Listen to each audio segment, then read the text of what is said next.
the StockMiner.com studios here in the white Black Hills of South Dakota. I'm your StockMiner Brian Johnson. Got a little bit of snow today, and coming into spring, it's more of the heavy, wet, heavy type of a snow. So if we get a lot of this stuff, a lot of times we get a lot of broken branches and whatnot. But today, not a lot of snow, just enough to white the trees. They're really, really pretty. Love this time of year. These type of snowfalls, I'm not a big fan of winter, but when we come into the spring and we start to get these type of snowfalls where the snow just clings to the trees, it really makes it look really, really pretty out here in the hills. So was it pretty in the markets? Well, maybe not so much. We saw a pretty major move down today on the downgrade in the markets themselves. So the bullishness that was being shown in the last couple days of last week did not manage to hold. But once again, what do we see at the end of the day? The bulls came back in. They did buy it up a little bit. Not enough, though. Not enough. Pretty major move today in the markets. As you can see, this was something that I spoke about with my subscribers. Obviously, I had no clue that they were going to upgrade or downgrade America or the United States, but we were watching some certain levels that we wanted to see broken today if we were going to take some trades, and some of those were finally smashed. Now, the bulls, like I said, did make a pull towards the end of the day. But it really wasn't enough to warrant a whole lot of attention for the time being. There are a couple things that we will definitely want to keep our eye on going forward. So let's discuss a little bit about what we're seeing here on the Dow. We got back above this 50-period moving average. Discussed this in Friday's video. And we're holding it nicely until today's move to the downside. You just can't stop that kind of news. Really hard to kind of overcome that type of stuff, even though the markets have been very resilient against any and all bad news lately. Today was a little bit troublesome. Now, still didn't drag it into the depths of hell or anything like that, but this is a pretty major red candle to the downside on some pretty major volume accompanying it. Not a lot more to be spoken from the rest of the day, though. After that, kind of turned around, wandered sideways, and started to push itself back up. So from a daily, what do? While we broke the 20, we held the 50. So by the end of the day, we come all the way down into 12.1, only to hold the 50 by the time it's all said and done. NASDAQ, 60-minute, dropping down, moving back up. Kind of fighting with these moving averages, didn't quite get there. Really wanted to see the bulls get it above here if we were bullish on this market, but to the downside we went, and you can see us from the daily doing what? Trying to move right back down and through these support areas. Notice this though. Look at that major hammer candle put in by the NASDAQ at the end of the day. Does that mean we're absolutely bullish tomorrow? Well, no, but it certainly does lend its hand more towards the bull side. So tomorrow, 2300 is really the number you're going to be wanting to be watched. 2300 has been very, very staunch resistance so far. So if the bulls have any, hope of getting this thing up and above, that is the mark to be watching closely tomorrow for all of you that like to watch the NDX. Or the, Apple, Baidu, some of the stronger stocks in the NDX. This is the one to be watching for sure. Back above 2300 takes you back into these moving averages here. So you can see the drop that we have had in the NASDAQ while it has been down for quite a number of days in a row.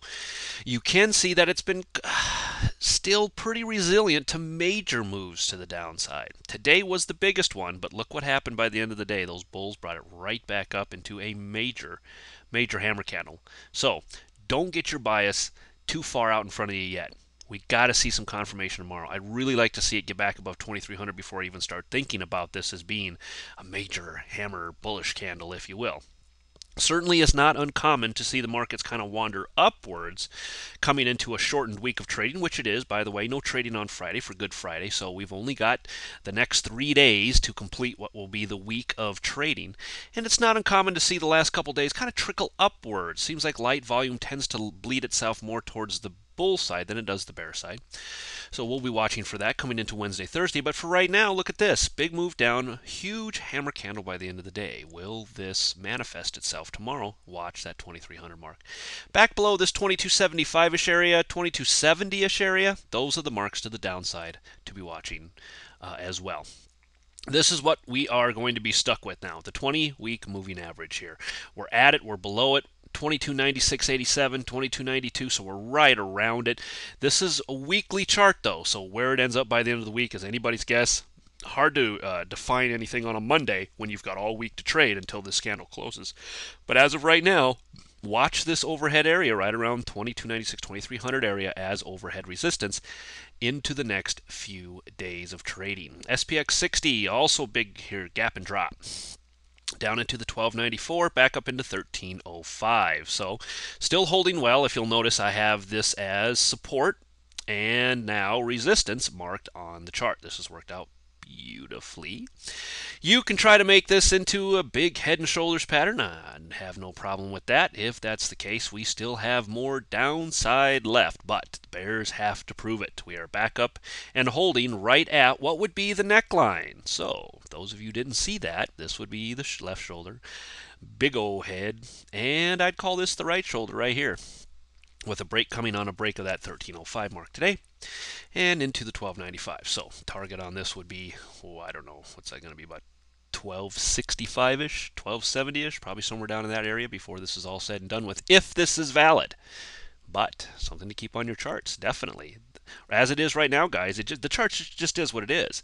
And it is a pretty decent head and shoulders pattern here. And if this break is legit, we have more downside to go. Daily, same type of thing, held right here at this 1305 mark, and you can see where we had pushed down into it once before, pulled back up. Bulls look like they had something to at least get started with, and then of course today's news just kind of blew it out of the water. Keep this in mind though, look at how deep we got, and then a huge move right back to the upside. The bulls are not letting this go quietly. Further pushes to the downside, though, we are going to start to see the bears kind of takes a little bit of control. So let me just warn you about that going forward. VIX saw a major gap up today. It was still up 10% by the end of the day, but look what it did. After hitting this 19-ish area up here, it quickly ran straight down. Very consistent with what we saw in that bull move at the end of the day. So we're right back into and around this 17 area. Still no reason to panic. We are back out of this blue line. Notice though, keep this in mind, guys. As we hit this 15 mark down here, it's almost money that we're going to see a bounce here in the VIX. This has been a very, very easy play, to be quite honest. Anything back down here in this 15 area on the VIX has been a really, really easy play. So I'd continue to watch this. We get back down in these levels, why not? Might be worth a little trade on the VIX to the long side. Apple 60 minutes saw a major move back to the upside today. We talked about this coming into, Apple earnings and whatnot. what we were going to see after last week's complete crash through the 330 mark. They did not waste any time whatsoever in getting that thing back above 330 on great participation. Lots of volume here, followed by the Apple thing. And look at this, coming back down, slicing through this lower blue line, and now right back up and above the 330-ish mark. Not wanting to break this hard. However, keep this in mind, bigger picture, holding beautifully to the channel we've been following forever. Buy at the bottom, sell at the top. Buy at the bottom, sell at the top. I don't know. This could be the one where Apple maybe breaks out. I would not expect us to see a move down below or up above this until after earnings. And it might be earnings that makes that move. I will caution you here. I do not like to play earnings. You will not find me holding over earnings. That's not how I play my game. So, just so you know, going in, I do not recommend you hold over earnings. For those of you that are gamblers out there, I know you will be doing it, and I'm just going to tell you that that's where your moves will probably happen. Once this thing will maybe get back into potentially 335, 340, stop, earnings will come out, and it'll go this way or it'll go this way, and it isn't going to matter what kind of news comes out on Apple. It could be awesome news for Apple, and it'll drop 5%. You just never know. That's why I don't play earnings. Point being, right now we're back up and above these areas, holding very nicely here on the Apple trade and in this really nice, well-defined channel that we've been watching now for February, March-ish time frame, somewhere around in here. So this has worked very, very well for us. Okay, so we've been toddling with this lower support line. That's really what we got back to today. I could probably raise that ever so slightly. We'll see. This is a weekly candle, so we'll see where the weekly finally ends up. However, important to note that we are 2 closes below the 20-week moving average, and now we're going to try to make a push towards it again. Don't be surprised if Apple makes a run in an attempt to try to get at or above this 20-week by the time the week finishes its journey. So keeping in mind that this ends on Thursday. Thursday we're done. FAS, gap down, run right back up. Here we are again. Very, very difficult to play these type of things when we see these type of gaps. Huge gap down, run right back up, basically finish break even. If we go and flip at the daily, you can see here putting in kind of a hammerish candle. Lots of gaps in here. These are difficult to play. I mean, really hard to play. What I want to see is runs down and through or up and through entries of mine. I hate messing around with these gaps. Very difficult to play.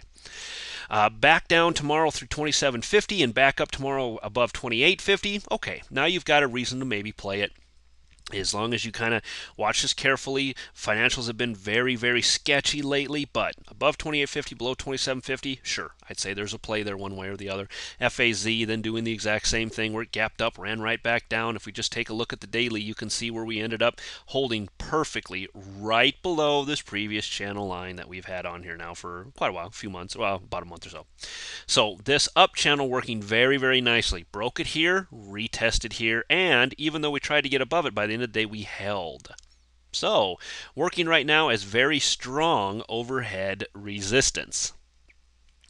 Anything above maybe 43.75 and below 42.50 tomorrow, those are maybe some trades if you want to play this long and short. I'd just be very careful in through here with any play that you take. However, those would be my entries coming into tomorrow. Might be able to pull a couple bucks out of FAZ. Maybe, I'm not even going to say a couple bucks. How about you might be able to pull some pennies out of FAZ or FAS tomorrow, depending on the moves.